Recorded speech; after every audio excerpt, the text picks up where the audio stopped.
And we are back. Welcome everybody to the tournament. We have Lull versus Mike Tyson. Two of my, well, Lull I've been casting since this game came out, but Mike Tyson, what a guy. One of the best fighters of all time.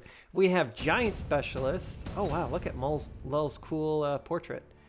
Giant Specialist with Marksman and Mustang. Wow, one of the best opening hands. In fact, it looks like he's just going to eat up one of those marksmen and instead do something else with it. Interesting play. I mean, it didn't really net him any money, but that's okay. Mike Tyson coming in with the Supply Specialist, Fang, and Stormcallers, and a very aggressive forward push. I think this was actually a very good play here by Lull, just because that marksman wouldn't have really done anything in this case and would most likely just have died, giving XP. So interesting choice there. Still placing down 2 crawlers. Now, this does mean that he's unlocked the field recovery, so next turn he'll earn some money by recycling this sniper if he chooses to. Of course, at the very beginning, white flag. Wow, that really does look like StarCraft 2. Oh, good on Mike, just using that 50 bucks. I like to save that 50 bucks early, just in case a really good card comes out or something. These Mustang are going to have a field day just chewing away at all of these Fang, but unfortunately, once the Stormcaller barrage lands, their days are numbered, especially against an Arclight as well. Oof, that's got to hurt. These guys will definitely die, but they did activate the missile, and that's one of the reasons why I like to save that 50 bucks, because he was going to win this no matter what. All that would have changed is that tiny bit of XP from killing the research station, or research center, excuse me, would have gone to those Mustang. Not really a big deal, but we'll see. We shall see. Now, do we recycle the other marksman is the question. Subsidized steel balls, interesting. I might go with the free missile strike, though. It comes off cooldown a little bit quicker than the underground threat. Yeah. Okay. I think he just misclicked there. Lull's going with a backline play. Very good idea when your opponent is being very aggressive like this with a heavy flank. I love this double Stormcaller coming out here from Lull just to try and hammer down some of these slower units on, well, yeah, these Stormcallers are going to do quite well. We'll most likely see either Fortress or Vulcan in the center of these positions. Down go these Mustang to the missile. Huge shots coming out from the Stormcallers, though, getting a lot of damage. I absolutely love that. Let's see if they're enough. The underground threat is going to absolutely decimate these towers. The Stormcaller shots don't land in time to save them. And that double tower drop is very important. Unfortunately, there just isn't enough things that shoot up anymore. Although Lull will lose this, he won't lose by much. 100 points. Not great, but that's why it's important to have a lot of Mustang. See, the thing is, when you pair up your flying units really closely with your headbutt, like what we see here, it just means that they're able to be protected for a very long time, and most likely those units that shoot up like Mustang and Fang, even snipers or melting points, they'll get caught up in this huge headbutt and die, leaving your flying units pretty safe. You need dedicated anti-flyers in order to do that. Let's see here. Amp Core is so strong. Really, a skip from Lull. And Photon Coating, man. Photon Coating on the Arclight. Alright, this guy is down to clown. Crawler Mustang, I like this play. Mustangs over here just to support. Crawlers in the front to get shot at. Not a bad choice. Those crawlers are going to die very quickly. More Mustang. Alright. The Mustang are a pretty good choice against almost everything on the field except for the Arclights. But just having 4 or 5 of them really makes it a well-to-do thing. And he saved all of his cash, too. I would have been tempted to go with the attack upgrades in this case, but Lull knows what he's doing. He's been playing this game for a very long time. Look at all those Mustangs just running into shots. That's gotta hurt. These Arclights are going to be able to chew through them without any issue. Barely taking any damage. And with that, down go all the Mustang. There's nothing else that shoots up. They might get a couple of kills on some Stormcallers here, but that's basically it. Luckily, your Stormcallers perform a lot better when they're outnumbered, just because their shots tend to arc out, so they can hit the larger grouped amounts of artillery. Lull still waving the white flag. He's had enough of this. It's a rough headbutt. in order to come back from the strike specialist for Mike Tyson, I would expect Lull to do the same thing. You need to start hitting these different areas. You need to put the headbutt on the back foot. Lull does go with the Rhino. Honestly, having a Rhino to chase this in wouldn't be a bad choice just in general. Unlocking and using Rhinos to try and push back against this, giving your artillery a little bit more time to fire, giving your Mustang a little bit of time to shoot back. Right now this... Ooh, a War Factory! I was going to say, right now this isn't really hurting. Or there's not really a lot of HP on the field. Now there's a lot of HP on the field. Lull realized he needed a lot of HP. And he grabs the upkeep reduction on the War Factory as well. Good. For those who don't know, War Factory, it does have a $150 upkeep per round. That is going to be negated somewhat. Okay, we'll see how it goes. War Factory should do very well here. Hitting very, very hard. Can't grab the missile intercept. Man, this is going to soak up so much damage. And because it's soaking up so much damage, it's going to be in a really good spot. Look at all of these Phoenixes just dropping. This is going to be a ton of damage coming out on the Mike Tyson. Oof. Good job. And the factory might not even die. Oh, no. That's a lot of XP when the War Factory dies, but I guess it's going to live. He even gets both missiles. Man, Mike Tyson was playing this very well, though. By putting out those... missiles on the flanks, it really does help protect your headbutt a little bit. In this case, not so much, and Mike is going to take a big hit. Blammo. Lull is now in the lead by almost 700 points. I was going to say almost 1,000, but... Ooh, man, Lull does not grab the Amp Core again. Amp Core on the War Factory would have been insane. No, guess not. Go on instead with the shield. It's good to have some shielding. I do like it when my War Factory can produce. Just shooting out a Phoenix or two every once in a while is really good. Good shielding here by Lull. What is Mike going to do? He's already deployed the missile. Man, unfortunately, this orbital bombardment is really going to hurt. Ooh, you know, I don't know if this works. If the War Factory has been electromagnetically shocked, will it cost $150 next turn? I don't know.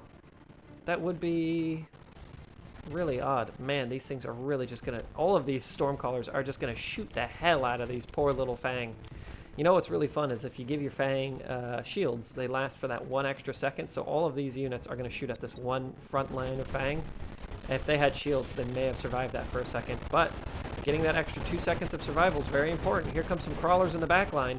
Both sides for Lull. Very good choice. Should be able to claim the tower without much use, or without much issue. Man, the orbital bombardment really did help there. And down goes the towers. With it, all hope. I want to see what happens, though. So this is definitely locked out. It might come back online in time, though. So those things need to die. I think these are Mike Tyson's, yeah. Darn it, we won't find out. Next time, though. Here comes the War Factory. Can't shoot up, though, unfortunately, the old War Factory. But it can crump out just 2 units of Phoenix. Look at that dancing Lull.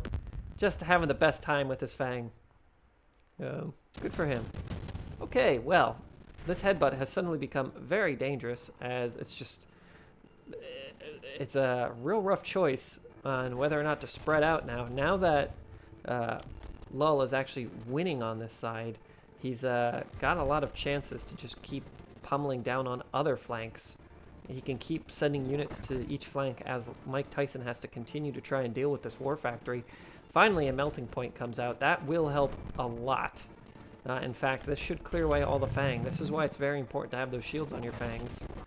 More Fang coming out. Play them in front of the War Factory? Yes. Just delay. Delay a little while longer. Very important.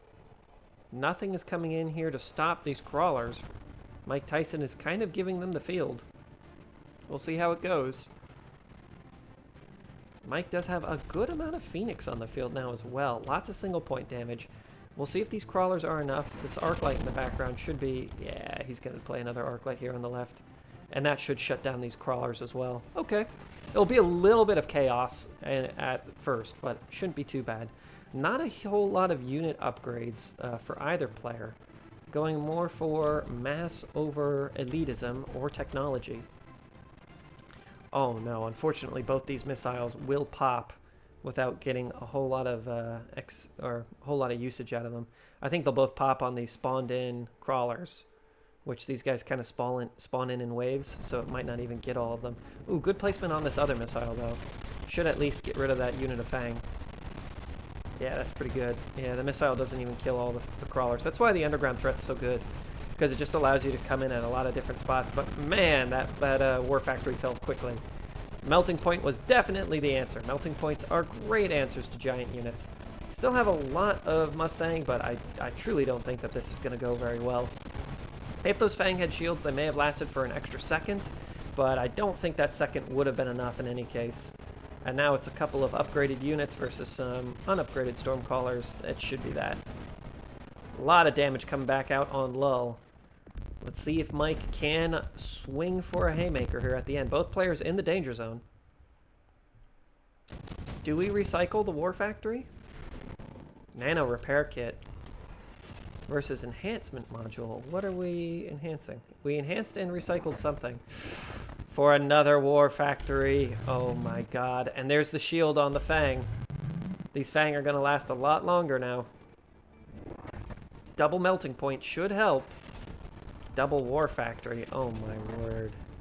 And more Fang. Put these Fang up at the front to absorb missile shots. Energy absorption on the melting points means that they will not die. If it can lock onto the war factory, it's basically got infinite health. It can heal, what, 3 times its HP off of the war factory? Very, very good. You know what's very nice about upgrading these Stormcallers is that you get through those shields a little bit quicker, but I don't think it's a big issue with the war factories being here. They should be able to shoot down the majority of these missiles as well. Alright, the Fang should be able to absorb a lot of the missile hits also. We'll see how it goes. I don't think that there'll be enough. Really, all of it's in on the war factories. They're good units, but I'm not sure if there's enough chaff clear here. Man, they just tore apart those missiles, and a lot of the Fang are still here. That extra second does count. Oh no, huge amount of Mustang die there on the left. He needs to take out this melting point. Melting point's done. Man, these Stormcallers are getting no value. I think each of their shots have been worthless so far. A lot of the Mustangs still live, and there's a ton of Phoenix on the field. This is it for Mike Tyson. What an interesting play here by Lull. First time seeing war factories in a tournament since I've been back. Congratulations to the factory win. GG to both players. Look how many Phoenix they have spawned out. That's crazy. Wow, I wonder if these will count. They did. Wow, even though they spawned after the last unit had died. That's... Oh my gosh, were they going to spawn another one there? It looked like the war factory was going to spawn another one. Hold on. Oh, it doesn't show me the real battlefield. Anyways, congratulations to both players, and we will see you in a moment. Alrighty, everybody, welcome back to round 2. I don't know why I always say that. To you guys, it's just a seamless cut. We have SaraTzch versus howrealru, heavy armor specialist. Wow, with 2 very tanky units and a lot of HP. Sarah's picking up what? Aerial specialist with no aerial units, which I actually prefer. A couple of artillery, some arc lights, and a few Fang. Okay, very slow. Slow and steady. Versus arc light and steel ball. I guess Sarah does have a little bit of chaff, but unfortunately these arc lights should be able to chew through that no problem. Right now, wow, and Sarah's actually manually positioning all of their units. Very good choice.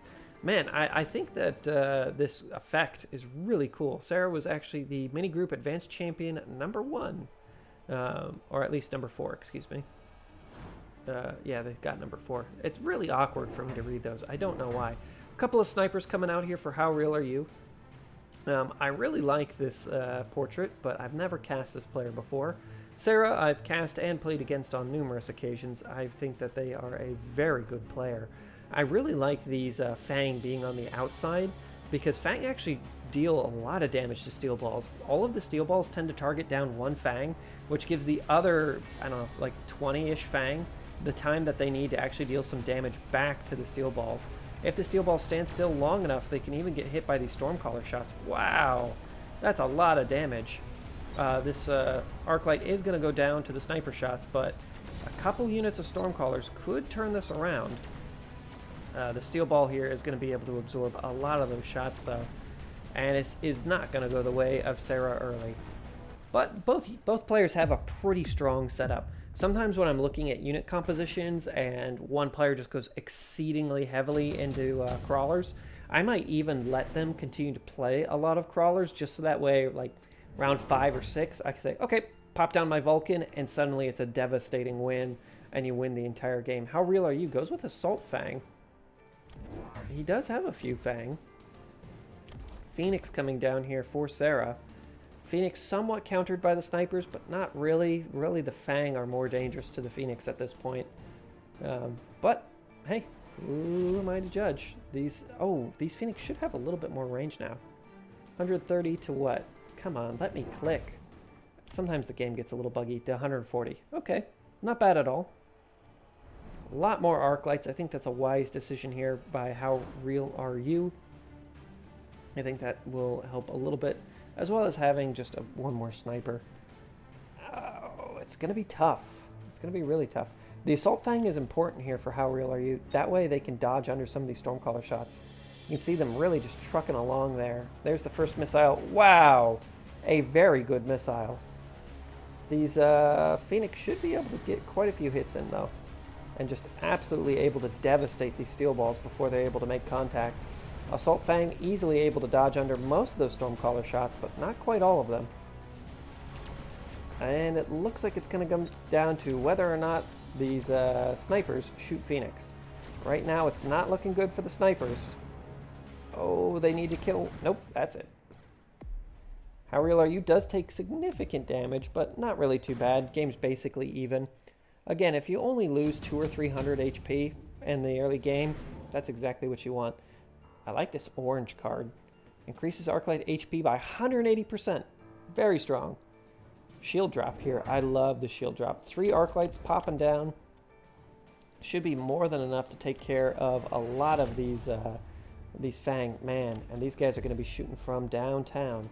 Now, unfortunately, the shield will be a little bit weaker here for How Real Are You, just because the Stormcallers will be able to just pound into it pretty quickly. Stormcallers do 905 damage per shot, and they launch, I believe it's 4 missiles per one, so they can really, really do the business. Marksman getting a range increase just means that they'll be online to shoot at these arc lights a little bit quicker. I think how Sara would benefit from having just maybe a few more chaff units, that way things like that don't happen as often, but that's okay. He knows what he's doing, I hope. Shield is almost done. These steel balls don't really care that the arc lights have so much more HP. Steel balls just deal damage over time that increases. So they're going to be able to deal with that quite well. See, 2 Phoenix versus 2 snipers. The Phoenix should lose this. Should. Still able to take a sniper with them. Not bad. Now it's an artillery battery versus 3 snipers. They should be able to get at least one of them. Man. 2 snipers. Actually having those arc lights survive a couple of sniper shots is absolutely phenomenal. Oh, but these little artillery boys aren't going to be able to make it through this. Wow, or maybe they are. I didn't think that they'd one-shot that sniper. He must have been hurt before. And there goes. A little bit of damage for How Real for You, but not too bad. Not too bad at all. Let's see what Sara can do. How Real going with Intelligent Marksman. He does have quite a few marksmen. I still have not used this tank production and found it to be useful. It's not bad, but yeah, I would have skipped here if I was Sara as well. I don't think any of those are very useful. And you know what? Hey, it's a free upgrade on your arc light. Not bad. Decreases range by 15. That's what I thought. And does end up grabbing some more chaff. I think this is a wise decision. Even just giving that chaff some shields is really powerful. He could even go with somewhat of a Fang build here. There isn't a lot that would stop him. And he does give the shields to the Fang. Man, that's very powerful. These Fang are suddenly much more deadly. Upgrading a Phoenix could be worthwhile, and he does think so. Now, this is where you have to start wondering. I have, what, Sara has 10 units on the field. How Real Are You has more than 10. When does the armor and attack upgrade become worth it? because let's just say you can get a dozen odd units on the field. I'd say it becomes worth it very quickly. Man, these steel balls. Ooh, is he going to get it? He did not. Not quite. There's more than enough little fang here. Those shields really helping out. Able to survive a lot of that splash damage. And off they go. The Phoenix, even though there's only 2 of them, they are making a great show for themselves. Taking out snipers. These 2 might claim the tower before it drops. Yes, they do. Wow, that's a lot of extra HP. And How Real For You is taking a significant amount of damage this time. Sarah is 2,000, almost 2,000 HP above him in health. Range specialist for both players, opting to grab some more Phoenix with even more extended range. It's going to help quite a bit. Excuse me. More Fang. Man, the Fang, the rise of the communist Fang, they're growing. Eventually, it's going to be worth grabbing a Vulcan. It's just, when does that happen for How Real For You? You know, honestly, a couple units of Stormcallers wouldn't go astray here, or even a couple units of Mustang, especially with the range. They would still cut through these Fang very quickly, and they deal very well with the Phoenix. Not very well with the Arclights, though. We shall see. The long arm of the law. Can the Stormcallers continue to put down some damage? Looks like it. Easily able to take out 5 or 6 of the Fang per shot with the Stormcallers. Phoenix are really well positioned to continue to just shut down these steel balls. The steel balls are where the majority of the HP is coming from for this line. Whoa, game just skipped a little bit. That's fun. Good shots here. It looks like How Real For You is really just suffering from not having enough meat at the front in order to absorb damage so that the snipers can deal enough damage to the Phoenix, but the Fang for Sarah are just significantly better. It's surprising how important that shield upgrade is. Ooh. Haste module would be good. I do like the orbital javelin, but it's very expensive, and if you're not using it against a giant unit, it's almost not worth it. More Stormcallers coming out here for Sarah with fire. Ooh, looks like How Real For You does realize that the shields are very important. He does not have as many Fang, though. I think having another 2 units of Fang would be very useful for him, as Sarah just continues to pump out more and more Fang. Are we going to see a 3rd unit? Possibly. How Real For You is positioning out a few... Oh, this is what I was talking about. A few Mustang. I'm not sure it will be enough for him to survive this round, but it might be enough for him not to die this round, which is just as important. If you can live through another round, that way he can get that critical mass of maybe 2 or 3 more Mustang. With the range increase, it could do exceedingly well. 2 missiles, both for Sarah, it looks like. Just going to take out those steel balls a little bit earlier. It's not going to completely kill them, but neutering their HP so that way the Fang can actually get in there and deal with some of them. Wow, this is a very long-range fight. Look at these Mustang, though. They're able to start chewing through these Fang a little bit. There isn't enough of them quite yet. But, wow, they were able to take out a unit and a half. Almost 2 units of Fang for 1 unit of Mustang. That's not bad at all. It's exactly what he needs, but I think this is just way too much damage. Yeah. Not bad. All the Fang were eventually dealt with, but it's just a little too late. Great job here by Sarah. Some quick rounds. Brutal rounds. We'll see you in the next one. Play Archer versus Doberman for our next round in the tournament. We have an aerial specialist with Arclight Stormcaller for Play Archer. Doberman going with cost control specialist, Steel Ball, and what was that? Crawlers. Okay, I actually really like this. Mix this in with a couple of Mustang, and man, do you have a fast, hard-hitting group of units. Man, just like a Doberman. Greetings, says Play Archer. Man, what is that? The original Zerg from StarCraft 1?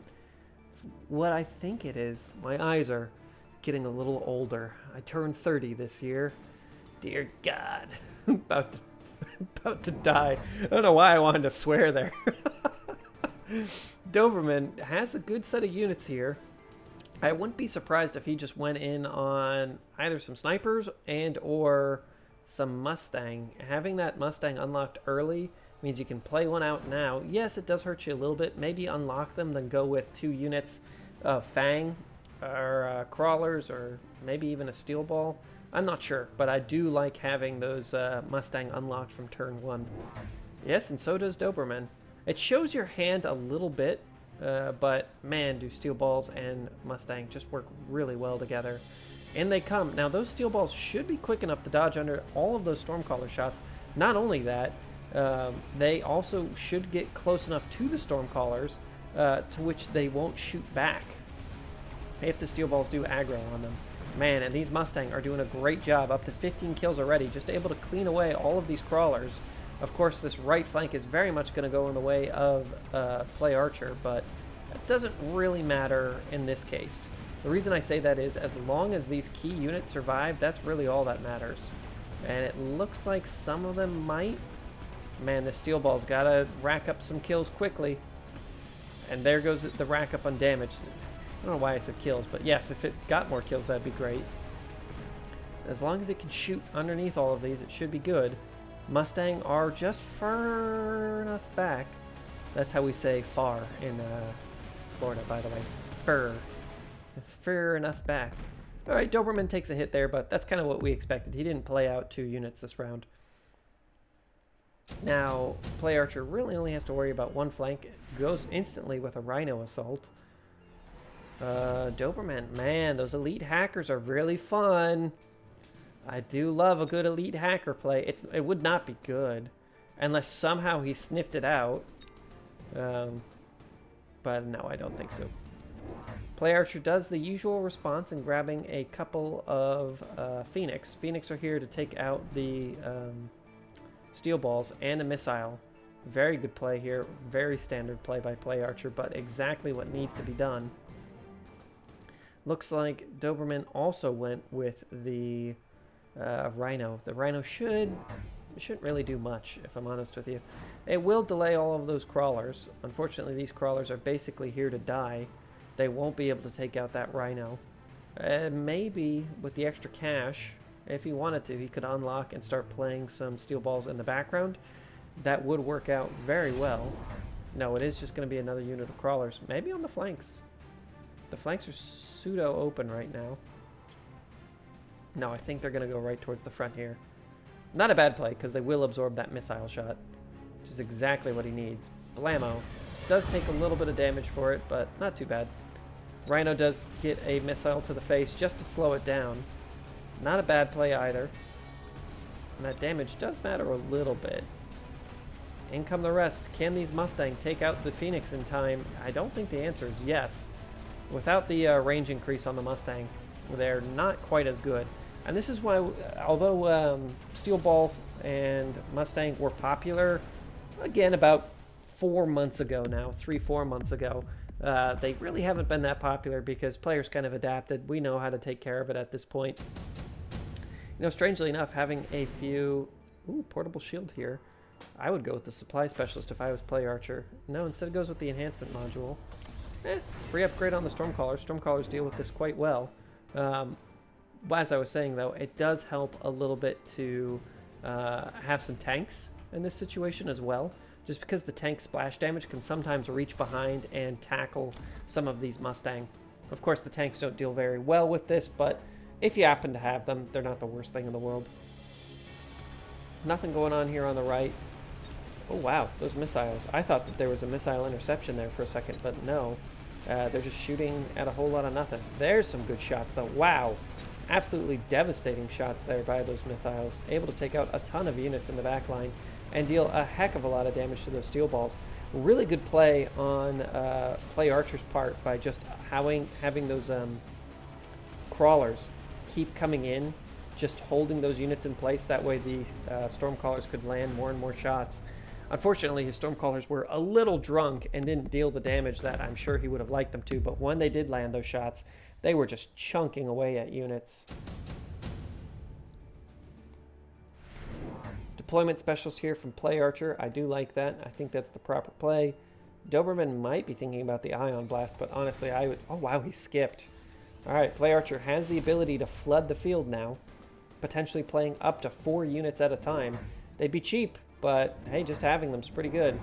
Some more crawlers, a lot more of the steel ball Mustang. Honestly, getting a lot of steel balls and a lot of Mustang does help quite a bit. There's some more of them. Electromagnetic blast on the Stormcallers is so powerful. Just able to shut down all of this tech. I really think that's a great play. Is this charge shot? Yeah, charge shot on the arc lights, just so that they can hit a little bit harder against the steel balls. Not a bad play whatsoever. Doberman does not have a lot of units to pick from. He saved quite a bit of cash by not playing too many units, which is good, but at the same time, it's not the best when it comes to dealing with combined arms. Seeing a little bit of frame rate decrease, but not too bad. Looks like it's going to be... Oh, wow. This is not looking so good for Play Archer here. Having those extra few units really does help. Man, these arc lights are able to withstand a lot of shots now, though. If they were to have... Oh, they cannot get armor. I was going to say, if they were to have that armor, it may have helped them a little bit more. I think that the crawlers right there at the front really did absorb too much damage. Just absorbing, I believe it was 2 volleys of Stormcaller shots. It's too much. He needs a way to get rid of those very quickly if he wants to continue this aggression. But the steel balls were able to push through, and it looks like it's going to be a good win here for Doberman. At least winning a round. Play Archer was the Weekend Tournament Asia, number 21, Advanced Group Placement number 7. Not bad. Top supply here by Play Archer. Ooh, Tech Spec is very fun as well. Tech Spec can be your top supply specialist if you need to deploy a lot of specs. Oh my gosh, I love this by Play Archer. He should be able to snipe this tower immediately with this play. Let's hope that these crawlers don't go right to the front, but if they do, landing right here would be phenomenal. The increased range on the arc lights can be very powerful. It should allow Play Archer just to take out these crawlers a little bit quicker. There's still a lot of his own crawlers to flow in there. Man, Doberman's doing a really good job at just not playing too many units. I do like this play here by Play Archer as well. Putting an arc light in the background just means it has to be dealt with, and the only thing really that can deal with that right now are steel balls. It's a $200 cost. Here come the steel balls. Man, great distraction crawlers here, actually doing a lot of work. Oh my gosh, but the Stormcaller cheese is very powerful. Down goes the tower. Man, that's gotta stink for old Doberman. But hey, that's if you're not gonna play in the foreground, you leave yourself open to that Stormcaller cheese. On the left, things are gonna go very poorly here for Doberman. It's not gonna be enough to kill him. And these crawlers should be able to get in here and deal with the majority of these Stormcallers, or all of these Stormcallers, if the Arclight doesn't come save it. The Arclight might just save it in time. Yeah, looks like they are going to save him in time. Wasn't even able to kill off one of them. That's a good amount of damage, pushing Doberman truly into the danger zone. He can't lose another round, and if he does, it's going to be very close. Senior Defense Specialist for Play Archer. Good, he has a lot of tanky units, and grabbing up a few more crawlers as well. Just trying to hold this headbutt in place. Let's see if he can make it work. Ooh, crawlers to guard this Arclight. And this Arclight here on the left. Okay. Those crawlers do have HP while they start spawning in, so it will delay the enemy crawlers for a moment. Lots of upgrades here from Play Archer. Not a bad place. Oh, these Stormcallers. You know, I don't know if this will matter. Oh, he does recycle them.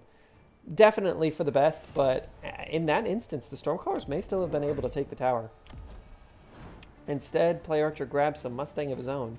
It's a lot of different types of units just to deal with the singular one. I do think that this is a good idea, though, as these Mustang will just put out a little bit of DPS. Maybe not a huge amount, but a little bit, just to clear away some of these crawlers that might not necessarily get cleaned up by the arc lights. Oh my gosh. These Mustang are hitting pretty hard now. A little bit harder than usual. But with explosive ammo. That's very important. It's good to have some exploding ammunition.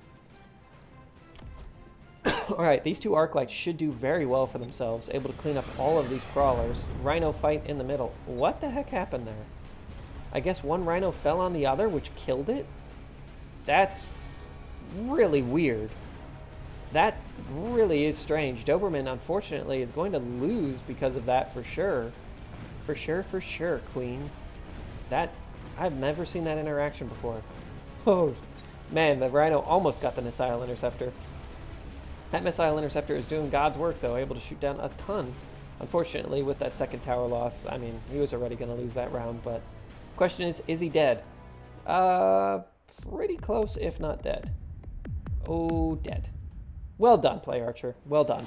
Congratulations, Doberman. We have not seen that playstyle in a long time. I like that he tried to stick to it the whole way through. GG, and we'll see you in the next round. Don't forget to like and subscribe. Doxun versus MC Philemon Akito 726. I'm just going to call him MZ for the purposes of this recording. Looks like Doxun is still playing. Man, one of my favorite players of all time. I love his little avatar. Very cute. We have, Rhino Spec coming out here for Doxun with tanks and marksman. That is a very hard-hitting early hand. MZ, wow, what a cool, what does it say? Mechabellums. Is it like mecha cannibals? A mecha annibal. Kind of cool. I like it. Grabbing a few crawlers here for Doxun. Not a bad choice. MZ still thinking about what to do. Honestly, those tanks are going to be a bit of an issue. They're just going to be able to absorb a lot of damage, be able to pump out a lot of good damage, including some splash. The marksmen are basically useless here. I would have traded those 300 points for another unit of tanks, but it's good to have them. Oh my gosh. Aerial Spec coming out immediately with a couple of wasps. You know what? Those wasps can do a lot. They can really, really do a lot. There's only 3 snipers to deal with it. Even if all 3 snipers were fighting the wasps head on, they'd struggle. Wasps do a surprising amount of damage. Let's see how this goes. Those tanks are going to open up here in a moment. Ooh, devastating shots, eating up a lot of these crawlers. Not bad at all.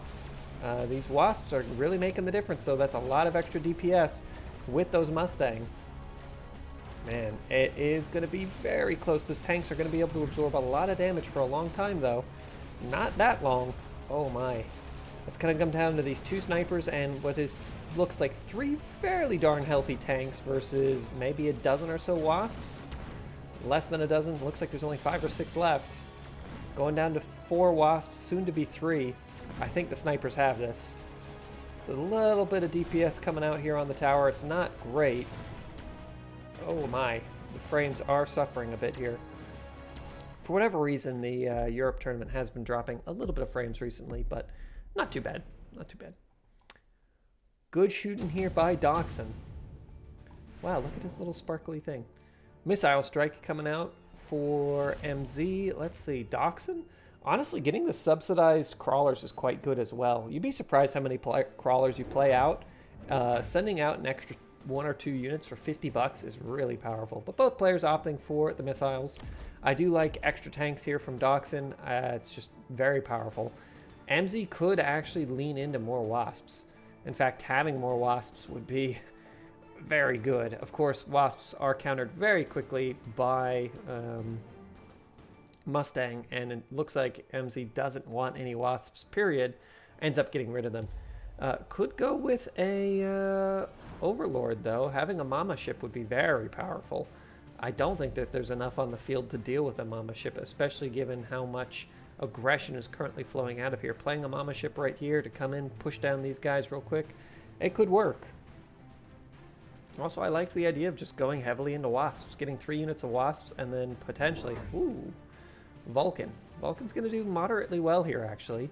These tanks won't do a lot of damage to it. The snipers will do a moderate amount of damage to it, but without any of the upgrades, these tanks aren't quite up to snuff just yet. Interesting play. I would have maybe put my missile over on the left where I knew my Vulcan was, just so that way the Vulcan could live that much longer, taking out a sniper and potentially some of the crawlers on that flank. But without the Mustang or Phoenix support, or Wasp support, these tanks are basically unmolested on this flank. And the tanks can stand up against the Vulcan fire for a decent amount of time. It's not like they're unkillable, but a decent amount of time. Down goes the tower. That should spell doom.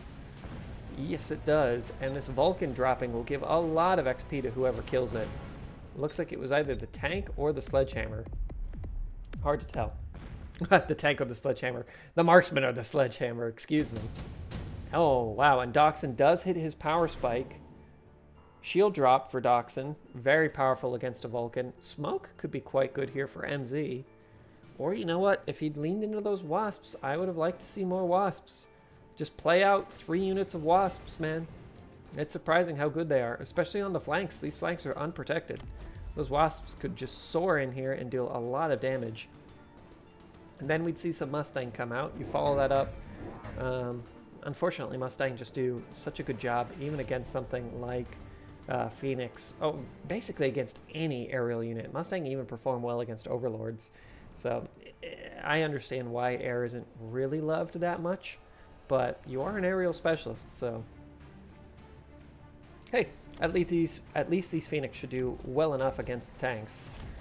Tanks, of course, suffer heavily against Phoenix because obviously they can't do anything about them. MZ, unfortunately, is going to suffer on the left-hand side here as this missile should intercept all of the Phoenix. If it doesn't, then most likely that sniper will turn around and kill off any survivors. Yes, it does. That's that done. The center formation looks to be going fairly well here.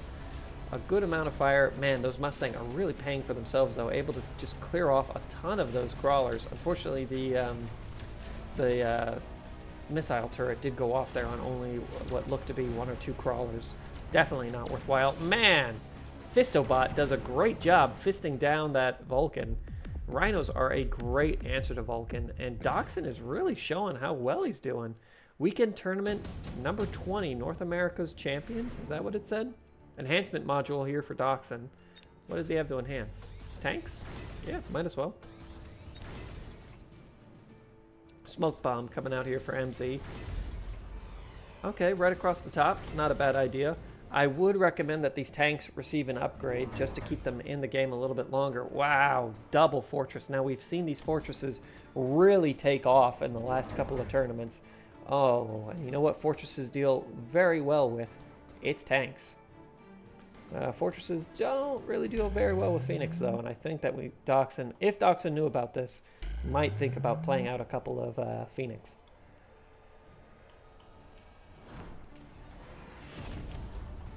Ooh, high mobility coming out. Definitely useful. You know, one of the best upgrades on the fortress is anything that gives them movement. Because fortresses move so slowly, just increasing their movement speed even by a little bit is great. Let's see if the smoke really matters. It does pull a lot of the tanks inside it, but the tanks don't really need to worry about it too much. Once they're inside that range anyways, I mean, they shoot fairly slowly, so they'll mostly zoom up, reload, and shoot again. Smoke doesn't work super well against tanks. In this case, it's helping a little bit, but really it's these marksmen that it's crippling. Man, those guys have to get so close. Fortress is able to absorb a lot of damage. There is just a critical mass of tanks right now, though. That smoke on the right really did help. This fortress is holding strong for a little bit longer. It won't be enough to deal with what's coming its way. And unfortunately, they do divert instead of going after the tower. They wouldn't have been able to survive anyways, but getting that tower would have given them just a little bit of XP. Marksman able to get a lot of good XP. These tanks are able to get a lot of good XP for killing that fortress. Who got it? Looks like this marksman. I always want to... I try and min-max my units as much as possible. Giant killer for Doxun would be insane. He's guaranteed to earn his money back in 1 turn, potentially 2, instead of opting for the javelin. Will take a little bit longer to earn the cash back, but he could potentially kill MZ right here. Let's see if it's worthwhile. Yeah, he's going to take out the giant and potentially these Phoenix. Man, I'm a big fan of Giant Hunter, though. I've had it work for me really well in the past. I would like... Yes, I was going to say I'd like to see these Fang go up to the front and just get shot. That's all they're there for. Oh, there's nothing here that really breaks a shield, though. Doxun might suffer from this, and MZ might be in a really good spot. That tungsten rod should come through and kill, or the orbital javelin should come through and kill this fortress. But besides that, man, there's not really a whole lot that's going to do significant amount of damage to shields. And these tanks have a really low fire rate, and they're unupgraded. With this many tanks, it's worth upgrading them. Instead of upgrades to snipers, I mean, the snipers will do very well against the fortress as well. But if you can get enough tanks, especially with the Mecha Rage, they can deal with fortresses somewhat. I still wouldn't rate it very heavily, but they can. Let's see what goes on now. There's the tungsten rod. Ooh, it gets it and the phoenix. Well done. A little bit of frame skipping there. Sorry about that, everybody. Good shooting. Here comes the super aggressive Rhino, able to take in a lot of these shots. Missiles should slow it down, and that fortress should finish it off. Looks like there's still a lot of aggression coming out on the right. All of these shields are down. The shields were able to go down while they were still fighting with crawlers. That's not what you want. You want that shield to protect you all the way to the end game. Snipers are doing very well with that increased range. Man, look at them go, just planking away. Last shield is left. There's enough tanks here just to absorb a lot of damage here from the fortresses. I don't think they have enough. Is it enough to kill MZ? No. No, it's not. Which means that we could see another round of fortress. And if these fortress were able to start deploying out Fang, that might be a different story. We could have seen, potentially, another 3 units of Fang on the field. That would have been pretty good. We have seen players come back from worse. Doxun does grab the Giant Hunter at this point. Definitely worth it. Ooh, MZ skips? Man, super heavy armor on a level 2 fortress may have been enough. Instead, grab some Mustang here. Interesting. Several units of Mustang. And something was recycled. I'd assume it was that Phoenix. Ah, here we go. Melting point here for Doxun. Very good play. 1 melting point can generally kill 2 fortresses. Especially if you give it the energy absorption. That works exceedingly well. But we should see. We shall see. More cash for MZ. He's on his last legs. He's getting the speed and range increase. Definitely worthwhile. I would recommend him also just play out a couple units of Fang or something just to block the initial damage that would come out onto these fortresses a little bit sooner. That way units will pause, they'll fight with the Fang for a minute, your fortress can shoot, then in come the crawlers, your fortress can still shoot, then come in the Mustang, your fortress is still shooting. It just buys you an extra couple of shots. And when your units hit as hard as these fortresses do, what is this guy doing? 13,000 damage a shot. Definitely let him shoot as long as possible. And of course it would protect you a little bit from these melting points, but they're not really too big of an issue at this point. Down go a ton of the Fang. Not all of them though. Ooh, and I think this melting point is going to come online immediately. Oh no, gets distracted by a couple of crawlers. That's very much what he wanted. Man, these Mustang able to put down a little bit of fire, clear off some of these crawlers, but Mustang are not the best at clearing away crawlers quickly. They will clear them away, don't get me wrong, and it looks like they did a fairly darn decent job at it, but I'm wondering if it was a little too late. Fortress are still able to just plunk away at all these tanks, but man, there's a lot of tanks. Snipers are able to get in there. Man, that shield saving this guy at the end. Oh my gosh, it's a collapse on the right. There's a couple of Phoenix left. They're targeting down the snipers. 1 fortress and a group of Phoenix. Man, they might just make it. Granted, if Doxun does die or lose this round, he will have a ton of extra cash from killing off, I believe it was 3 fortresses. He's basically a top supply specialist. He wants to claim this other one. Can he do it? No. Let's see the difference in cash. Can MZ pull it back? 1,500 to 1,100. Wow, that is crazy. Both players picked things exceedingly quickly. I think they both just picked the underground threat just to try and slow things down and delay it. Doxun actually playing the underground threat on his own side, opting to... there was something here. He opted to eat it. Let's see if MZ does something. He already burned the Midnight Oil. 3 units of Fang. I think this is a really good decision. Give them the shield as well, and all of a sudden those Fang are able to tank a lot of shots, especially against these melting points. Man, that's a lot of melting points. As long as Doxun can keep killing these fortresses, he's earning a lot of cash. That extra 150 a turn, it's a free upgrade on a well, almost free upgrade on a melting point. That's pretty good. Or heck, you know what? It's an entire spending budget. If you only grab 2 units of crawlers, leaves you a lot of room to start buying tech. And really, that's what it comes down to near this point in the game, is, okay, I need to start buying tech. And I think buying the shielding on these fangs is incredibly important for MZ, just allowing them to take a lot more damage. There's only 3 units of fang right now, but first you grab the tech, that way the fang can take a lot of shots, and then you start deploying your own fang and a whole bunch of more fortresses, and all of a sudden you have a very scary group of units, especially if those fang can just continue to upgrade. Once they get the shield, they get the Mecho Rage, and you're spawning in an entire unit of fang every, what, 10 seconds is it? 28 seconds. Oh, that's significantly longer. Here come all these spawns. It's amazing as the game gets later, you start to spawn units in more and more on your own side. Oh my gosh, those lasers. Those lasers are painful. The melting points are able to get in there and just start dealing damage very quickly. But these fang are holding strong, just able to absorb a lot of shots. That's exactly what he needs. Just keep taking damage. These wasps on the flank might be enough to keep delaying a lot of shots out. Unfortunately, the only thing here dealing with the tanks for MZ are the fortress. But once the fortress starts shooting at melting points, they're in a good position. Lots of fang left still. And these Phoenix. Man, these Phoenix have actually done an exceedingly good job throughout this game. It's going to be 2 fortress and a bunch of fang versus whatever's left on this side, some tanks and 2 melting points. Those melting points could do well. Unfortunately, they're going to be hitting at these fang first. Oh no. A melting point needs to come online and get onto one of these fortresses. They do not. Doxun will have a little bit of extra cash, but he's bleeding now.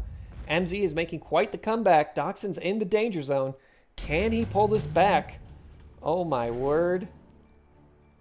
Oh. Really? Both players opting to grab the tank production. I hate that card. I think it's a basically useless card, but finally we see these tanks getting an upgrade for Doxun. Definitely worthwhile. All of a sudden these tanks become dangerous once they have the mechanical rage. I do like that quite a bit. Oh, you know what? He opted to recycle was one of his tanks. That way he could get the enhancement module off of it. Where does he place it? Onto a level 3 marksman. Okay. Hey, save yourself some cash. You can recycle that marksman next turn. A lot more melting points. It's giant wars now. Who's got the tanks? Who deployed? Who's got the tanks on them? This guy. Okay. I think they'll still only spawn level 1 tanks. Tanks versus tanks. Luckily, the tanks coming out of Doxun's units will be slightly stronger for Doxun just because he already has an upgrade on his tanks. I'm surprised that these fortresses aren't spawning fang at this point. There are so many of them. Spawning 12 fang. How many come in a usual group of fang? Units 18. So he'd spawn 24, 48, 60 fang per round. That's pretty good. Yeah, yes, 12 times 5 is 60. That's a lot of extra fang. That's 2 units of fang every 30 seconds. If they had shields and mechanical rage, all of a sudden those fangs are insanely scary. MZ tries to get a little bit of the burning going on here, but it probably won't work. Unfortunately, there is just a lot of shielding. Good lasers. They will probably start hitting fang and things, though. Able to take down a lot of those shields quickly. On both sides, the shields are falling very quickly. Man, there is a lot of melting points. If the melting points were deploying crawlers, I'd also really like to see that. Oh, there's 50 bucks. There's 150 bucks coming up here for Doxun. Man, these melting points are online a lot quicker.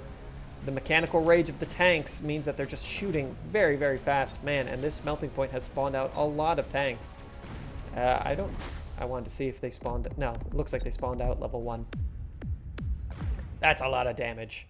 I really want to attribute that to the tanks, but also just having the extended range on these melting points really did help. GG, well played there by MZ, coming back and putting Doxun into a headlock, just falling flat right near the end there. Good game to both players. We will see you in the next one. Moving into almost the semifinals. This may be, I think there's an odd number of players right now, so this might be our semifinals. Lull versus WeiTei. I do love playing against both of these players. I love casting both of these players. Let's see, Giant Specialist, Fang, and Sledgehammer versus Rhino Specialist, Marksman, and what was it? Mustang. Okay. Mustang are going to suffer a little bit against the tanks. I want to say that this will go in the way of lull initially, given the unit composition, but we shall see. There isn't really a lot to deal with these snipers currently. Lull is positioning out his units as he will. Wei looks to be a little bit more cautious. Wow, very nice wide spread out here by both players. I like that quite a bit. Let's see, maybe... Oh, maybe some crawlers of his own for Wei would go quite well here. Unfortunately, he's kind of on the back foot. Doesn't really need extra snipers. Even actually just having another unit of Mustang on the right would do quite well. I think Lull has positioned his units that way he can see what it is that Wei is doing. Arc lights wouldn't go badly. It's going to be Fang. Okay. And a very heavy position over to the left-hand side. Are these Fang going to be used just as roadblocks? They are.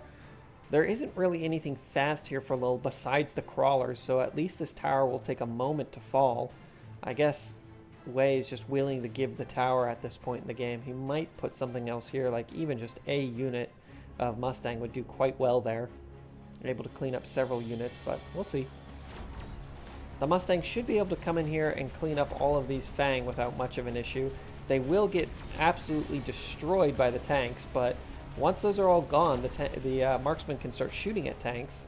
Of course, the tanks do have enough HP to survive several shots from the marksman, so that's not going to go very well. Once this tower drops here on the right, the marksmen are going to be in a really tough position. That should be that. More tanks might be the order of the day here for Lull as he continues to just crush through these units. Man, will the sniper kill the little dogs nipping at its feet? Potentially. Oh, no. Oh, he just gets the last one. Good for the sniper. Yeah. It'd be terrible to be killed by something that's like a fifth of your size, or even a tenth of your size. Haste module's very powerful. That missile's free. And it just takes something off the board. Wei might be interested in that haste module, though. The haste module on a unit of Mustang is really powerful. It does just help you clear off those crawlers very quickly. Ooh, and this missile can potentially take out 2 units. Yes, Wei does grab the haste module. He can hear me through the phone. There's our Mustang on the right. Will he play out another unit of Mustang or maybe a unit of Fang? Stormcallers here on the center for Lull. I do think that's a very good play. He still has $100. Could potentially play out another unit of crawlers or another unit of Fang. Honestly, I think another unit of crawlers right around these edges would be good just to delay any flanking. Yes, Lull does agree. Let's see. 100 points was spent by Wei to grab another unit of Fang. Not bad, just to delay some damage. It still has $100 left over. Could go with either the attack or defense. Giant Specialist versus Rhino. Ooh, Wei should be getting his Rhino here very shortly. Will the sniper walk out? Oh, it looked like he almost made it. Okay. Haste module should kick in here. That way these Mustang can take care of all of these crawlers very quickly. Look at them go. Even though the shortening of the DPS is not that big. Man, but taking a couple of Stormcaller shots definitely hurts. These Mustang on the right are doing okay. Remember, 2 units of Wei's army were destroyed by that very well-placed missile strike. So, unfortunately, imagine there were 2 extra units. That's what it will be like this coming around. Plus this Rhino. Man, I love to play the Rhino, then see something that buffs the Rhino on that same turn. Smoke bomb coming out for Wei. Lull opting to skip. Lull has a lot of extra cash. Let's see what he goes with. Wei smoke bomb, huh? Oh, yeah, that's pretty good. Play it right across the top and then get some missile interceptors. I'm surprised by how few players use the missile interceptor. I found it to be insanely good. Yes, it doesn't kill the unit, but Stormcallers cost $200. And if you can shut them down for 2 or 3 volleys, you're in an extremely good spot. Wei actually ends up grabbing a couple of or a unit of Stormcallers of his own. I think that's a great idea, just because all of these units are fairly slow, minus the Fang, or sorry, minus the crawlers. Rhino coming in on the flank. Well, it may have been, oh wow. Okay, double Rhino flank. Oh, nope. just one rhino flank. Not a bad play, though. And positioning it in the back means that you can put a unit of Fang or a unit of Mustang in front of it. I like that quite a bit. Here comes the smoke. It should at least smoke out a unit of Fang. And that smoke will exist for a couple of rounds, so there's nothing wrong with that. Let's see what Lull... Well, Lull's already spent. Wei still saves 100 didgeridoos.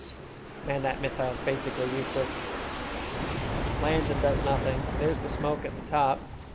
It barely smokes some of these Fang, just allowing these Mustang to get an even sooner drop on them. Unfortunately, these Mustang that have the haste module are getting shot down by the Stormcallers very quickly.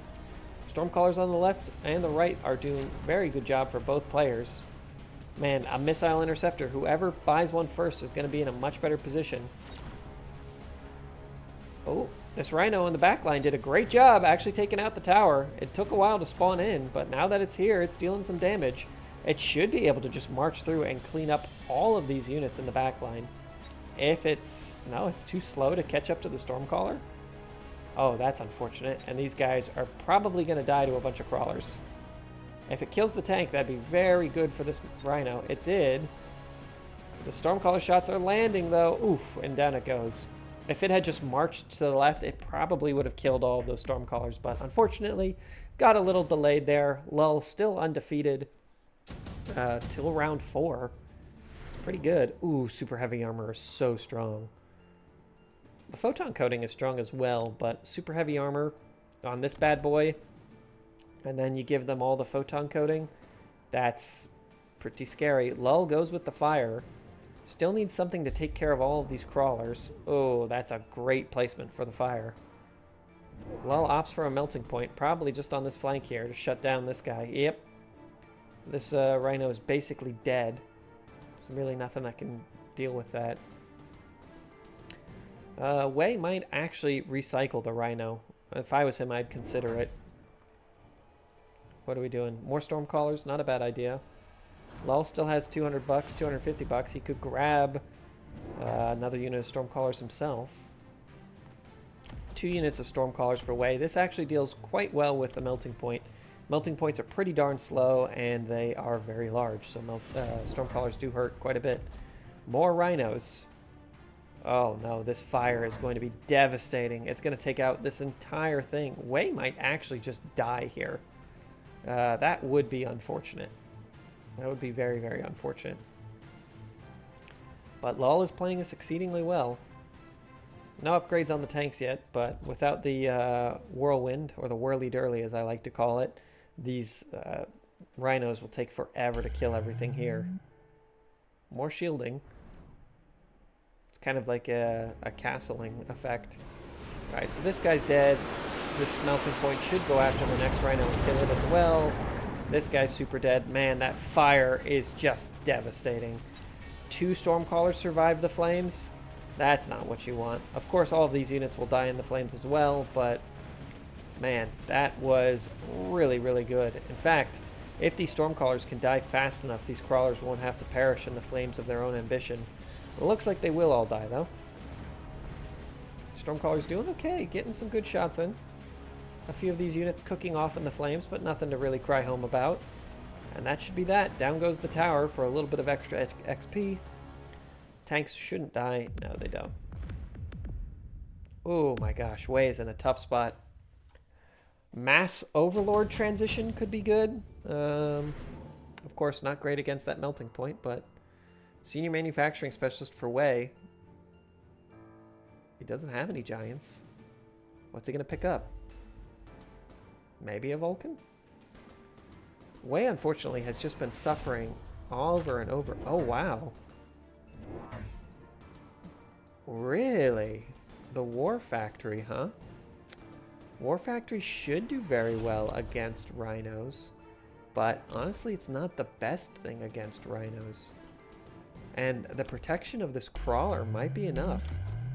It is spawning Phoenix. There is a good amount of anti-air on the field here for Wei. I'm wondering if Lull is just doing this as an experiment. That sounds like a horrible thing to say, but honestly, that melting point, in my opinion, was better than the War Factory. We will see. extra units. It's going to be an extra unit of crawlers. Honestly, putting the crawlers here just to delay some Stormcaller shots may be worthwhile. I'd love to see the whirly-durly or some upgrade on these units. Oh, double missile is both going to kill these crawlers. And then yeah, these rhinos are still super dead. It's a lot of money invested for nothing. But such is life. Wei still has 400 bucks. Does he grab something to help the rhinos out? Any tech choices? Maybe enhanced range? He's got 6 seconds. 350 bucks. You can do it, Wei. Oh, opts to save it, I think.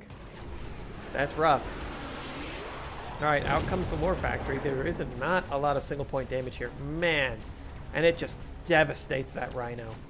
Yeah, War Factories, although I wouldn't say that they're specifically anti-rhino, they're very good at killing rhinos. They're just very good at killing most everything. Especially as they continue to just spawn these Phoenix. Man, there's already 2 Phoenix on the field. These Mustang are all going to be caught up killing crawlers and then picked off by Phoenix. Well, that is most likely that. Actually, a win here on the left for Wei. He has to kill the War Factory in order to survive, and I don't think that's going to happen as it just continues to spawn more and more Phoenix. My god, where's it getting the materials? Jeez. That is going to be that. Good plays here by Wei. Unfortunately, I just don't think he had enough to push it out. Is he dead? Definitely dead. Man. The great thing about the War Factory is as a closer, it just produces so much extra damage for you. Okay, I was going to say, is it going to spawn one more? It just produces so much extra damage because it can just spawn out those Phoenixes. Very good. Both players are very, very good players, though. Wei is one of the best players. Lull is by far one of the best players as well. Good job. We'll see you in the next round. Like and subscribe. On to the semifinals. We have Lull versus Doxun. We have seen both of these players throughout the tournament for quite a few rounds, actually. Kind of skipping in between the two of them, but hey, we know good players when we see them. We have Giant Specialist coming out here for Doxun with Crawlers and Phoenix. Lull picked up Marksman Specialist. Really? Okay.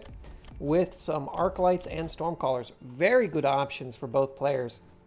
That level 3 sniper really doesn't... I don't want to say it doesn't matter, but a level 1 sniper would do the job just as well as a level 3 sniper. It is nice having the sniper unlocked early that...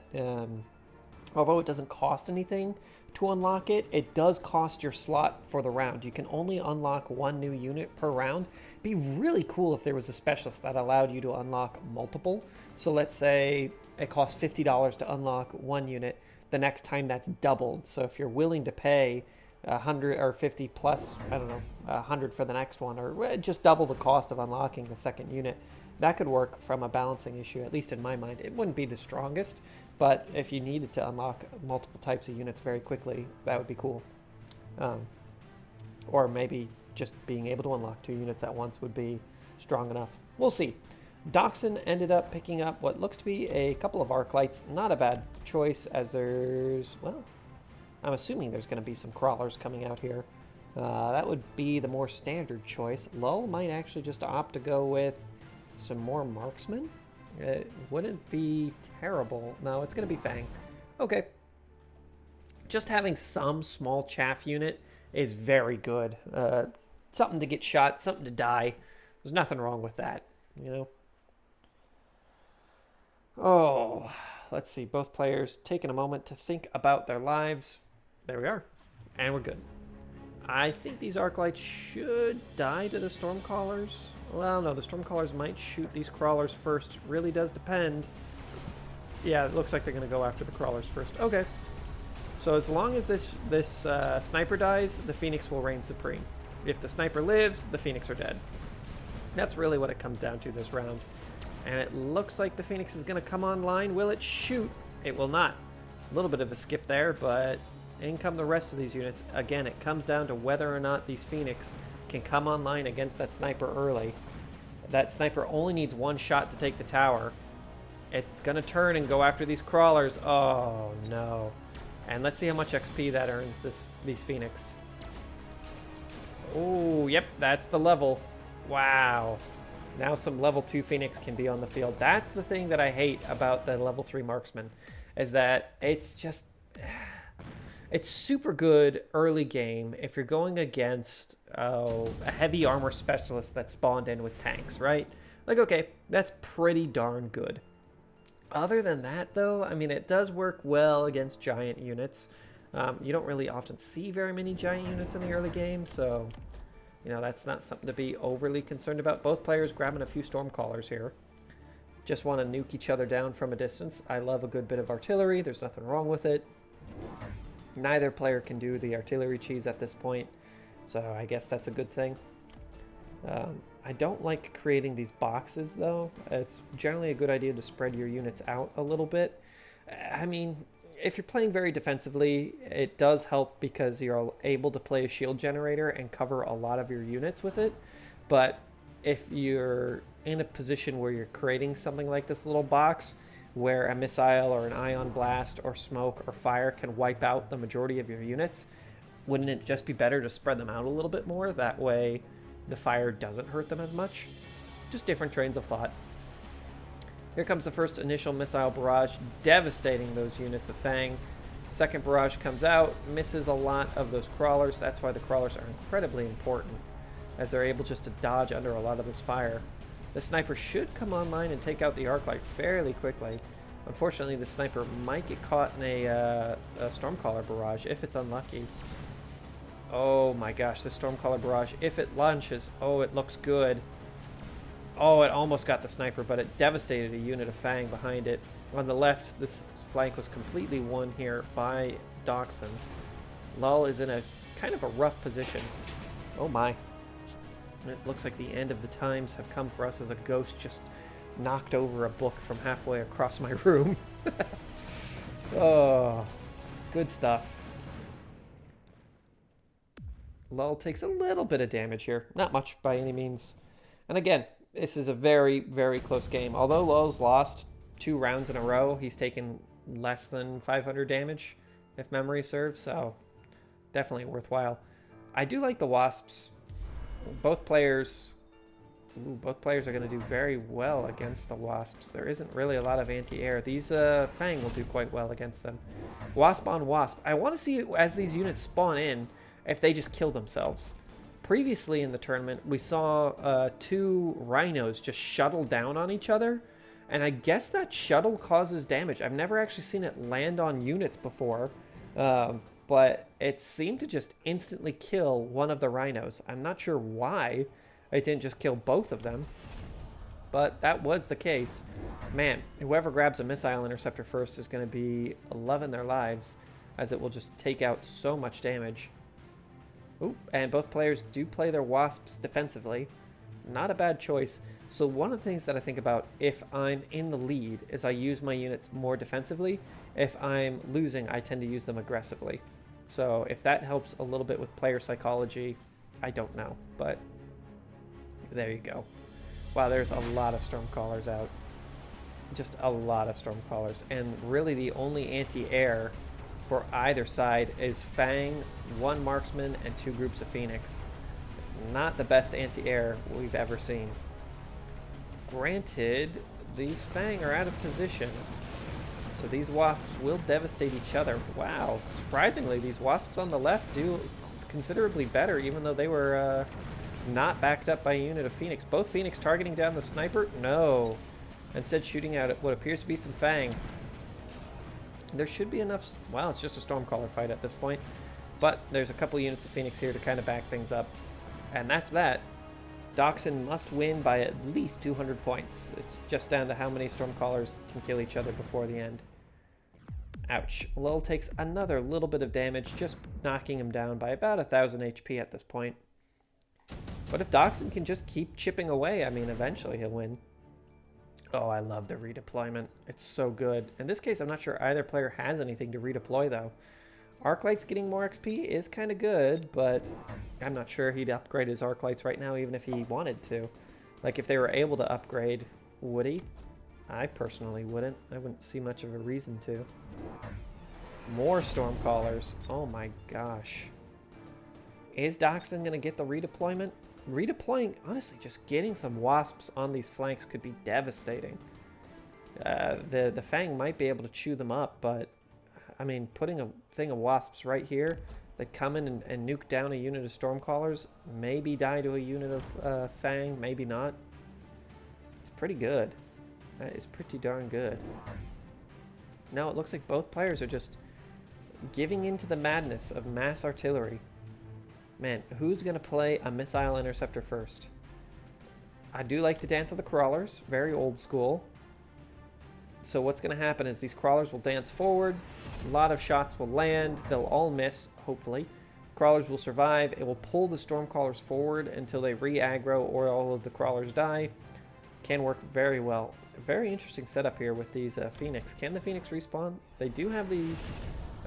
they aren't doing it, but they do have the tech possibility to respawn. Honestly, in my opinion, one of the best technologies in the game. It just means that your Phoenix that die over here on the left can fully respawn over here on the right. Can just be absolutely amazing. Good shots coming out by both Stormcallers. Man, although they were supposed to be tracking those crawlers, the crawlers kind of led both astray. Alright, there's a lot of Phoenix left, but there are also a lot of Fang left. And it feels like these guys are moving pretty darn quick. Stormcaller shots are coming out. Phoenixes are starting to die. Oh. The sniper is paying for himself. Although he's got 24 kills, he's dealt a ton of damage, up to 97,000 damage. Granted, that damage does not show the HP value of the unit that it killed. If the sniper shoots a Fang, I believe it will show that he did an extra 698 damage or whatever his damage is. But the sniper is dead. So once again, the Phoenix reigns supreme, and Lull takes a little bit of damage. This is why the respawning Phoenix would be super annoying for Lull, because that would just up his damage by another 200, 400 points if those Phoenix had respawned. Doxun, both players grabbing the Ion Blast. Oh my god. Both players can just neuter each other's artillery. That would be devastating. So where the Ion starts, it won't kill if you have a shield. So if Doxun were to place his shield here, the Ion Blast would come down. It would probably melt down the shield around here and still kill these two units, but at least he could save one. There's the War Factory with the decreased cost for Lull. Lull loves a good War Factory. There is a good amount of anti-War Factory on the field, though.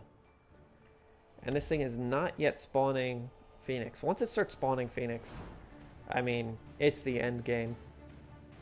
I do like that Lull is willing to play out the War Factory. He's at a point in the game where he might as well. So surprisingly, this War Factory works really well if you have this unlock and the Supply Specialist or the Cost Supplies or the Cost Control Specialist. War Factories become much more useful because it only will cost you 50 a tick. So if you're a Cost Control Specialist, you're only earning an extra 50, or as a Supply Specialist, oh, Vulcan. Crouching Vulcan in the back line. Well, actually, yeah, it's going to kill both these units. That's going to give him a lot of space over on the left. All right, we'll see how well this goes. Here's the Ion Blast down the center. Man, it is just crushing artillery. Even got a Phoenix. These Phoenix need to boogie oogie. They do. Oh my. Will the Ion Blast touch the War Factory is the question. Probably not. I think it's... Oh my god, the tower dropped very quickly. Yeah, it dies just beforehand. Lots of artillery dead. It's just Tale of Two Cities. The left and the right side both collapsing in on themselves. War Factories don't really do well against crawlers. They do shoot a lot of shots, don't get me wrong, but they don't do the best against it. Still a ton of artillery here. The War Factory's finally moving. It was delayed by all of those crawlers. It does not have the ability to shoot up yet. And man, these Phoenix are really just plugging away at it. Same with these Stormcaller shots. Will they bring it down in time? They do. And this is looking like a pretty decisive win here for Doxun. Oh, with the fall of the Vulcan, though, it's a lot less damage. All right, Doxun now knows, hey, there's a bloody War Factory here. What is he going to do about it? Lull is in the danger zone. 46 HP off the danger zone, really. Oh, Doxun can afford the top supply specialist. Will Lull go with the senior defense, though? Extra 30% HP on your War Factory? That's a lot of extra HP. I don't know if Lull has to go with the top supply specialist, or at least he thinks. Oh my gosh, it allows him to play out another War Factory. I do like that quite a bit. He's got the cash. Here comes the melting points.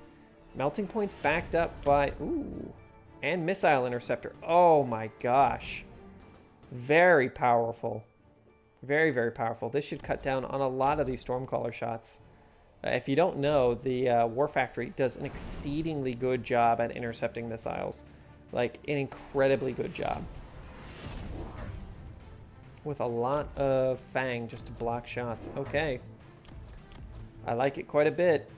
I like it, I like it, I like it. There needs to be like a swarm attack of crawlers in the center by Doxun just to try and slow these things down. Right now, these melting points can work against the War Factory. What's the range? 115 to 100. They can work with support, but it's rough. It's very, very rough. Doxun will eventually earn a small... he'll eventually have a small economic lead. But yeah, that missile just instantly destroyed by the missile interception, neutering a lot of this damage. Melting points right now are just shooting at nothing. Wow, look at it go. Able to just cleave through all of these missiles. Some land, yes, but that is just a lot of damage that is not going anywhere. Let's see if the melting point can get online. Either of them, really. It looks, yes, one melting point is online. 2 melting points are online. They're dealing a lot of damage. There's the first shot of the War Factory back at the melting point. Ooh! Both melting points do claim the War Factories basically at the same time. There's nothing left that shoots up. Doxun must win. Lull is going to be able to clear away a lot of these Stormcallers, though, as the missile barrages fight back. Oh my gosh. Tower drop. That's it. Lull isn't dead, but he's very close. Very, very close. Oh my gosh. Can he make the comeback? Doxun's playing this incredibly well. Oh my god. Super heavy armor on the War Factory could be great. Lull skips. Ooh, Doxun actually grabs the super heavy armor. Makes this melting point just a little bit tougher with range. So the range can be a double-edged knife here. Oh my gosh. But now these things are spawning Phoenix as well. There's not a lot of good anti-air. There's no dedicated anti-air. Having a few... oh, and now these little guys have shields. I really think Lull is going to make a comeback here. Fang with shields are incredibly powerful. There's no Vulcan left. The Vulcan was just a little distraction Vulcan. Oh my god. This is going to be tough. I don't know... Oh, Wasps in the back line for Lull. Honestly, Doxun, hear me through the ether. Just play a shit ton of Wasps. It might work. Oh, it might work. It wouldn't be great. It honestly would not be great. There's too many Fang. Jeez, this is rough. Doxun burns the Midnight Oil. He thinks he can win it this round, or at least he's going to try and win it. He does, again, have an economic advantage. The longer the game goes on, the more likely he is to be able to play out better units. War Factories have still not earned an upgrade. These little melting points have. Use that extra Midnight Oil to play down 2 shields? Is that worth it? Probably not, at least in my opinion. Alright, he's going to try and make this War Factory work for its money. Have it go more and more towards the center. Lots of incoming units, lots of incoming missiles. Man, did you see all of those missiles just get shot down by the War Factory? It's so good. These Fang are able to survive missile barrages when they really shouldn't. When they absolutely should not be. And that's a lot of Fang making it in. There needs to be a serious unit to clear off this chaff. Like a lot of serious units to clear off this chaff. This melting point will get the War Factory again, though. That's not something you see every day. This guy is going to be damned, though. There's no way he can work his way through all of this chaff, and this War Factory with the missile interception is just too powerful. This is going to be a ton of damage coming back out onto old Doxun. Doxun, one of my favorite players. Lull is also one of my favorite players, though. Oh, I'm so torn. This is going to be a huge amount of damage. Oh my gosh. Is Doxun going to drop into the danger zone? Not quite, but honestly, with 2 War Factories on the field, you're always close to dying. Orbital bombardment for both players. Doxun needs to be worried. Doxun has a little bit more cash than Lol, but not a huge amount at this point in the game. An extra 150 bucks. It's something. It's something. If I was Doxun, I would be thinking about serious chaff kill. And that might come in the form of 3 units of Mustang to just blam away at these little guys. Instead, going with fire on the Stormcallers and the rapid reload. Okay. I mean, he already has a lot of Stormcallers, so let's see if this can work. Lull plays out another War Factory. Lull is digging himself a grave. If he doesn't win, he definitely will lose. I know that sounds super stupid, but he's now losing $150 a turn to War Factories, which honestly, given how good War Factories are, I don't hate it. Lull has realized, hey, there isn't really that much anti-air. Might as well play some anti-air. I think that's a great idea. I think getting something just to plink away a little bit of damage would be great here. The fire won't really deal any damage to the War Factories, but having some crawlers with acid, that would be huge.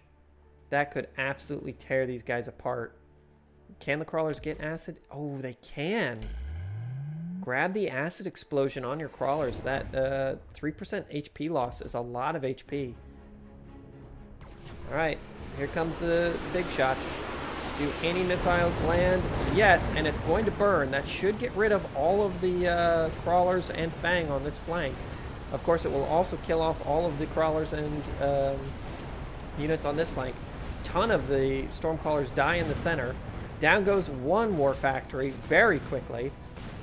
All of these Fang are going to die very quickly as well. Unfortunately, it's a lot of Phoenix. Is it too many Phoenix? I would think so. This, oh my gosh, this melting point shooting at nothing. It's literally killing Fang, and it's going to drop here very quickly. That's that. This melting point, will it come online? It might not. It might. It's still killing just random crap. There it is. It's on the War Factory. Oh, it does get it. It might be enough for Doxun to hold on. It might be enough. Oh, it's getting real close. 600 HP. Oh my god. This is so close. Lull skips. Man, Doxun might just want that parasitic ammo. He does grab it. So the problem with the parasitic ammo at this point is that, well, I guess the, oh, there we go, energy absorption. I was going to say the melting points, even though it might benefit heavily from the parasitic ammo, unfortunately, the fire will probably kill any crawlers that it spawns. I would like to see some more anti-air here from Doxun, or at least a little bit more chaff clear. He does not have any. Fire and an ion blast. Doxun really needs to throw out some shields. He's been suffering from not using shields for a little while now. Oh, and you know what? I think Lull is just going to let these crawlers charge forward to try and spawn fire. Yes, he is. He's going to force them to charge into it. That way these overlords, or sorry, these Stormcallers with the overload launch will fire very rapidly and probably set light to their own units. That's really tough.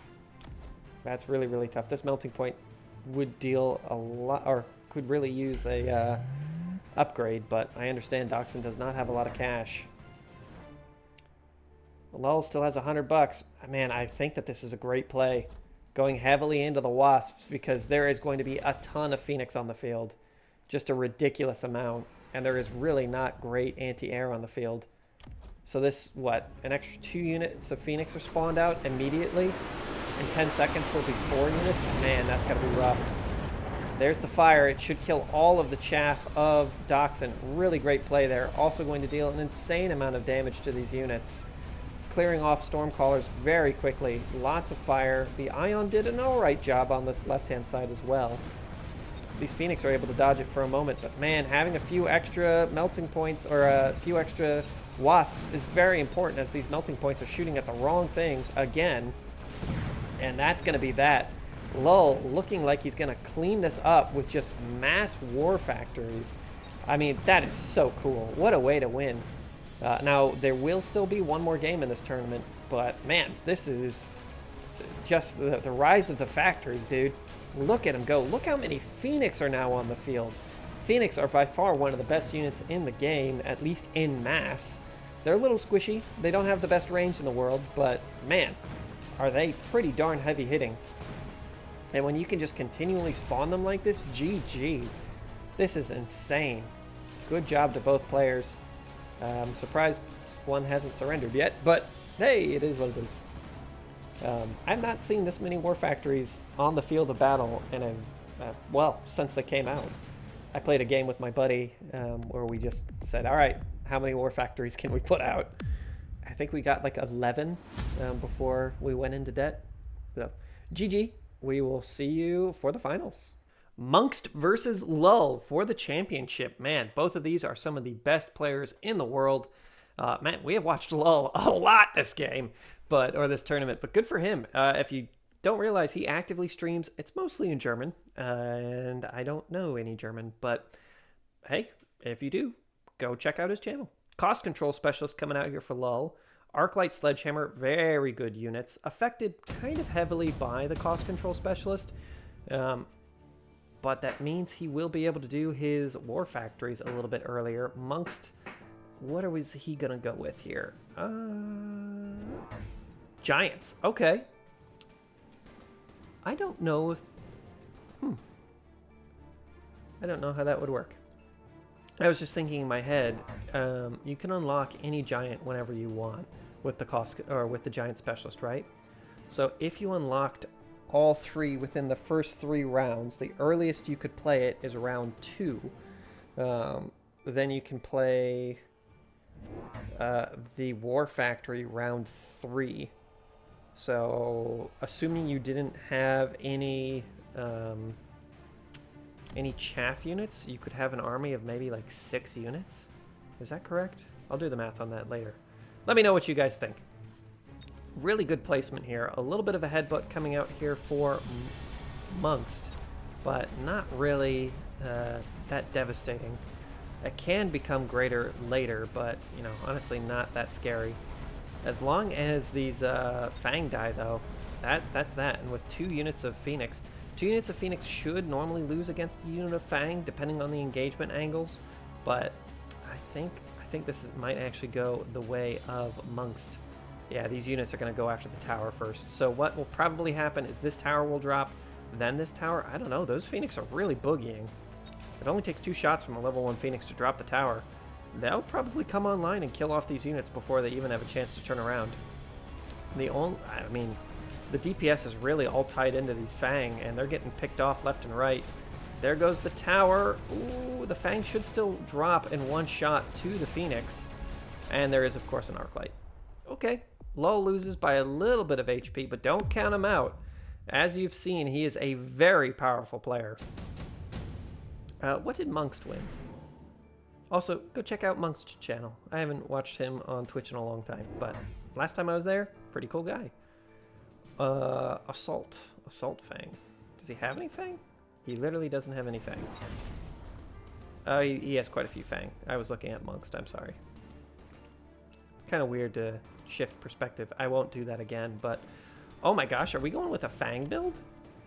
Just a whole bunch of Fang. It does work really well with War Factories in the later part. Also, it's cheap.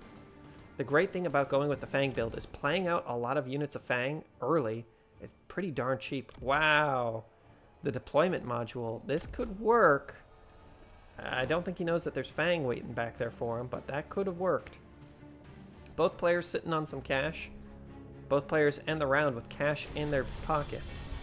We've seen that happening more and more within the tournaments. I'm not a huge fan of it, but it does make sense if you want to transition later. These Fang are really working overtime, killing Phoenix. Can you imagine your commander saying, all right, here comes the jet. Pop out your pistols, boys. And then you just go rattle-tattling. But, hey, they make it work. They make it look good, too. Lull, pretty decisive win against Munqst. That's not what you want to see. You only want to be losing 200-300 HP in the early rounds. Oh. Okay, so it's not heavy hackers, So it's not going to be our Hacker Fang build. Kind of stinks. Man, these guys will get the drop off on this Arclight, though. Ooh, Munqst going with an early Overlord. Okay, where's it going to go? Backline? Oh, and it's supported, too. A lot of Fang coming out here for Lull. Going with a pretty heavy Fang build. I think he thinks his flanks are protected. Little does he know, they are not. Wow, and with the haste module on this Overlord, these little Fangs should be able to take out the Phoenix no problem once again. Lull plays some Wasps here.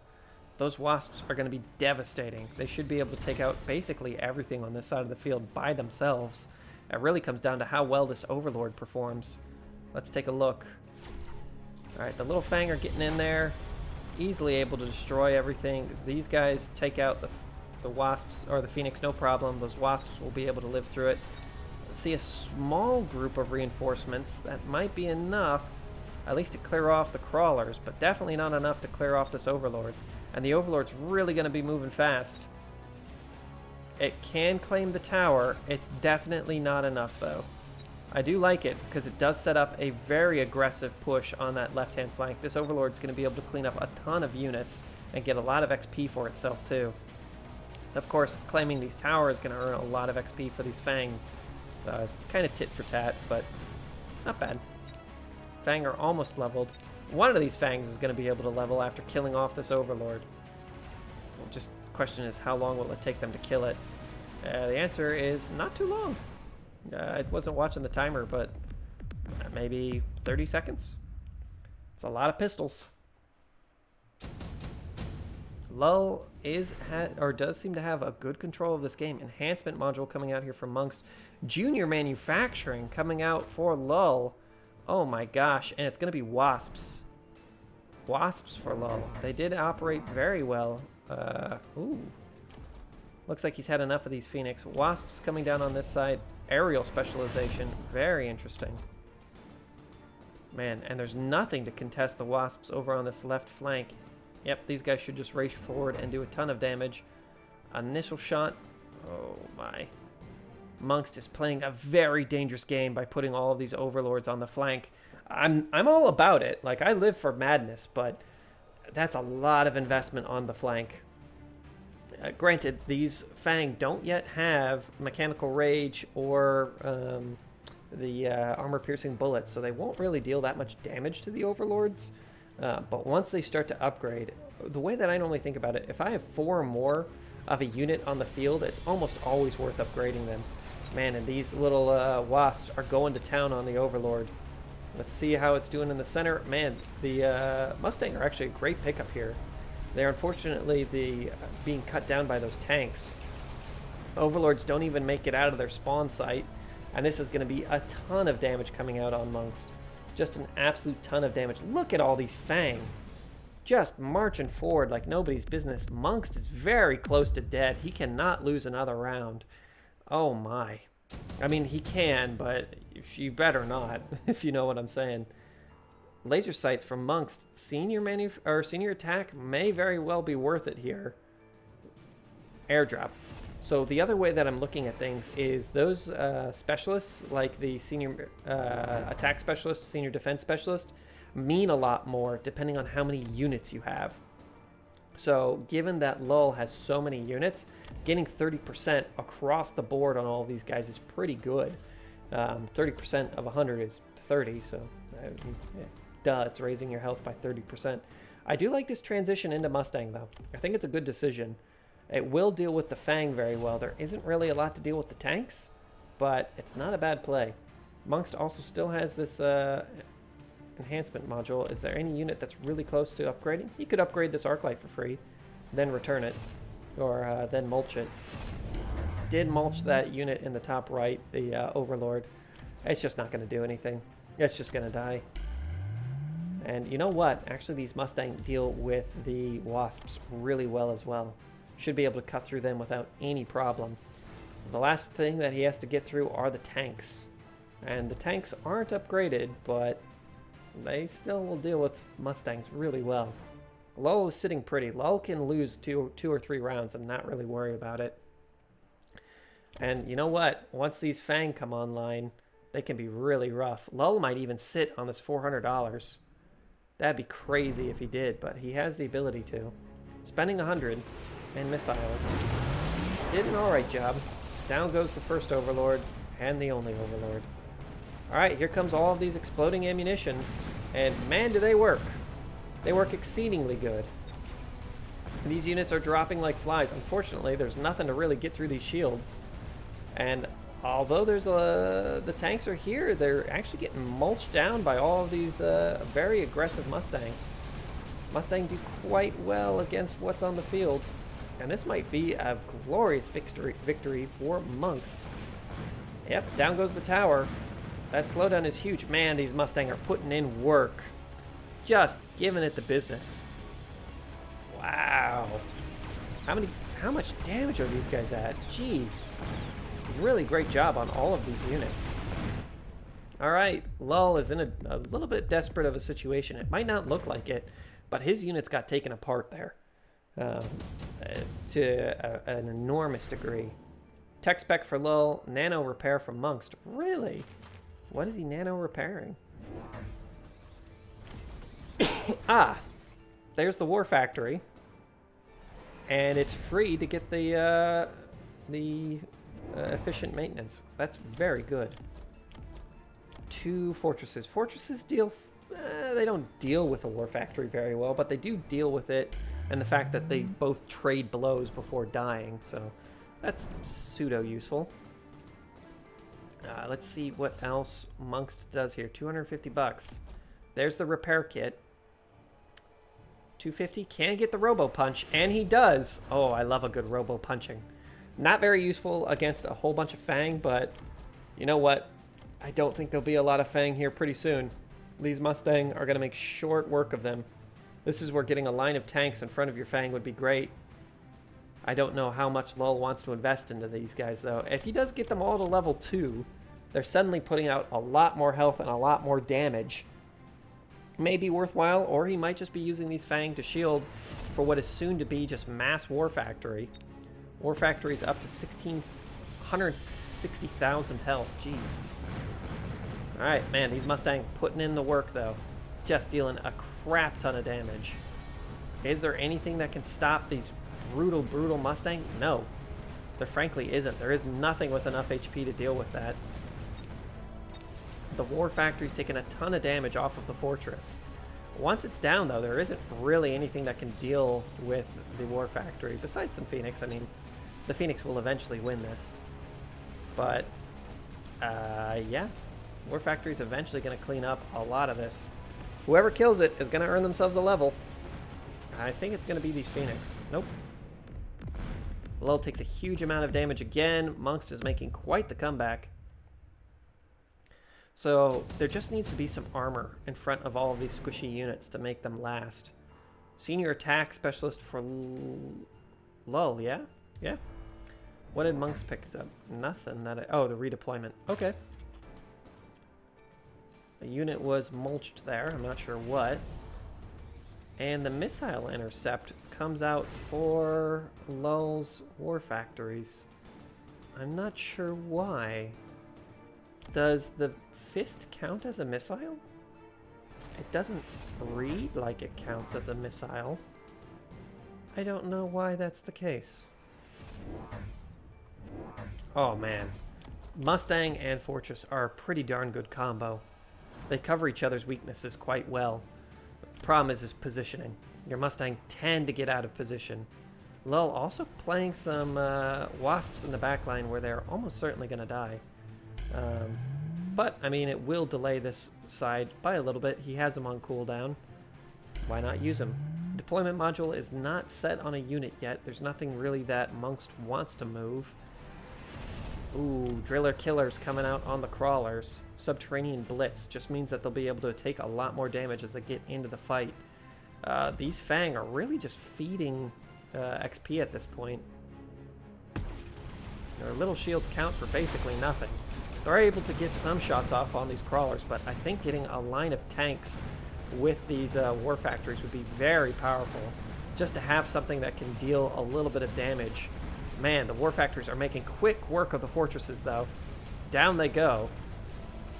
Is there anything else that shoots up? Not that I see.